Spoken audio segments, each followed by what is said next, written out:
Good afternoon, this is Mr. Diamond. As some of you guys know, I'm your librarian downstairs. You may have met me already. I know it's the beginning of the year. For most of you guys, you are in ninth grade, and this presentation that I'm making here is in an effort to make sure that we can start off the year and the rest of your academic career on the right foot. So the objective of today's lesson is going to be discussing plagiarism, specifically the standard of ethically using and reproducing others' work. Okay, so our major discussion question centers around why is it important not to plagiarize. Now, I'm sure at this point I'm going to see probably a lot of eye rolling, because we probably have heard that word plagiarize a lot, okay, or plagiarism. But it's important that we know the actual definition. It's not, I mean, some people want to say it's just copying off of someone's work.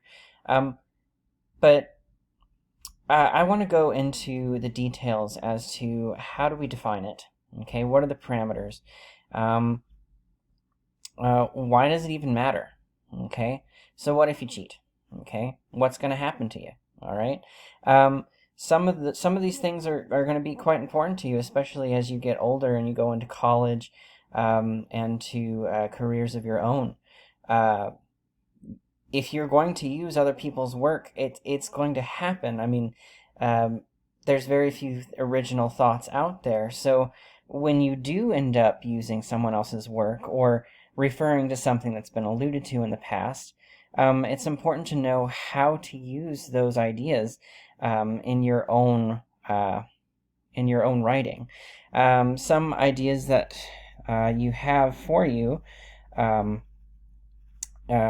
you can figure out what is the actual definition of it, what are the parameters, what are your consequences if you decide to plagiarize. What about images? What about videos? Okay, not everything's written word, so what do you do about images? And then some of you guys probably already know that there's a lot of images that are free to use in Creative Commons, and this is a great resource for when you want to just get some pictures of something to add visuals to your presentations, or get some graphics for your research papers. Creative Commons is usually the best place to go. And then the excuses happen. Oh, I've got writer's block. I don't know what to say. This is usually the kinds of things I hear from students that have already plagiarized, okay?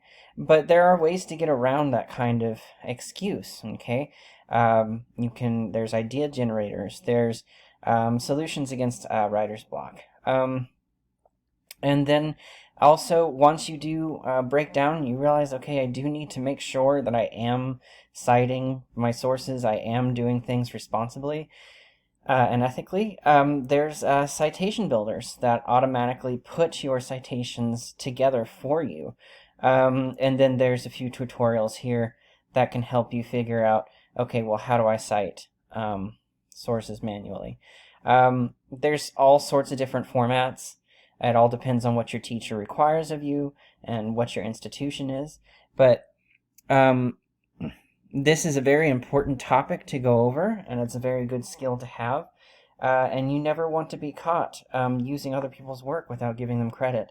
That just goes without saying throughout any aspect of your life. But as we're starting with ninth grade, research papers, reference materials, that's going to be quite important from the get-go. So hopefully this resource will help you explore those topics, and we can discuss this further.